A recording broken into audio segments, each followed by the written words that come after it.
Gimana kalau udah terlanjur cinta? Program tersebut harganya memang mahal banget. Tapi gue mau kasih tahu, harga yang mahal banget itu tetap jauh lebih murah daripada justru Tuhan udah peringatkan kalian lewat video ini.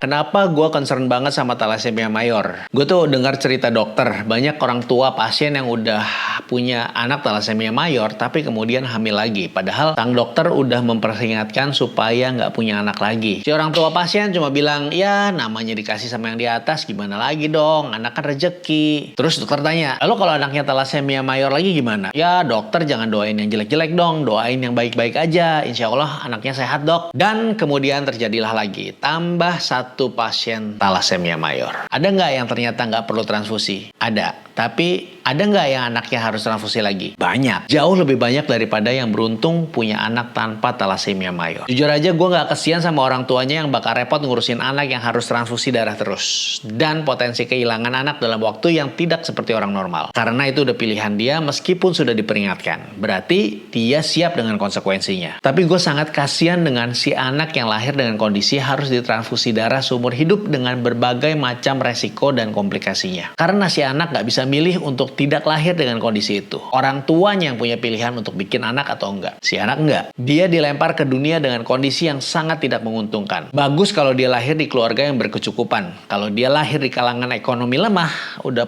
pasti nggak akan panjang umurnya. Belum lagi beban mental karena lahir nggak normal, yang kalau perawatannya nggak optimal, akan terlihat secara fisik. Nah, seandainya kalau orang tua belum tahu, masih bisa dimaklumin. Biasanya tuh anak pertama. Tapi kalau sampai udah punya anak kedua atau ketiga, bahkan ada yang gue tahu punya 5 anak dengan thalassemia mayor. Mereka nggak akan punya kehidupan lain selain ngurus kebutuhan medis anak-anak mereka yang tidak murah. Dan yang jadi beban bagi keluarga dan negara. Jujur aja, gue punya 2 anak thalassemia mayor yang butuh transfusi darah rutin. Dan gue memutuskan untuk punya anak kedua karena ada informasi yang nggak tepat dari dokter yang tercampur dengan harapan akan potensi kesembuhan lewat stem cell yang diambil dari cord blood, dari tali pusat saudara kandung. Dan ternyata salah. Karena waktu itu dokternya bukan hematolog, bukan dokter darah yang jelasin tentang potensi kesembuhan dengan stem cell. Tapi karena ada titel dokter, jadi gue percaya. Gue search di Google juga ada infonya, meskipun nggak lengkap. Jadi salah satu alasan kenapa gue share tentang thalassemia mayor adalah gue berharap nggak ada misinformasi lagi dan gue berharap nggak ada anak yang lahir dengan thalassemia mayor. Karena sebetulnya thalassemia mayor itu bisa dicegah. Gue kehilangan anak pertama akibat transplantasi sumsum tulang atau stem sel darah di Bangkok. Dari 95% kemungkinan berhasil, dia termasuk dari 5% yang gagal. Dan selama proses yang menyakitkan tersebut, gue belajar banyak hal.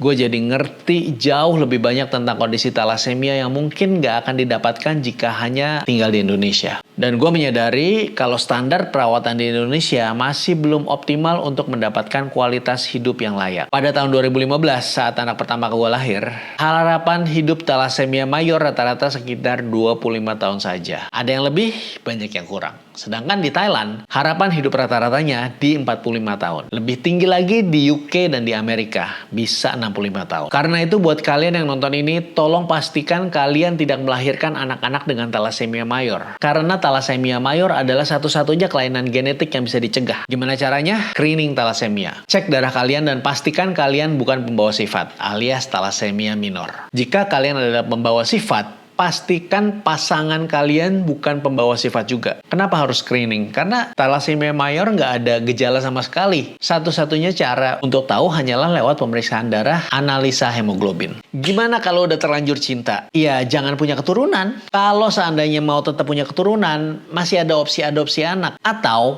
kalian bisa lakukan bayi tabung yang genetiknya udah diseleksi. Dan pastikan dapat benih yang terbaik. Program bayi tabung tersebut harganya memang mahal banget. Tapi gue mau kasih tahu, harga yang mahal banget itu tetap jauh lebih murah daripada kalau kalian mendapatkan anak dengan thalassemia mayor.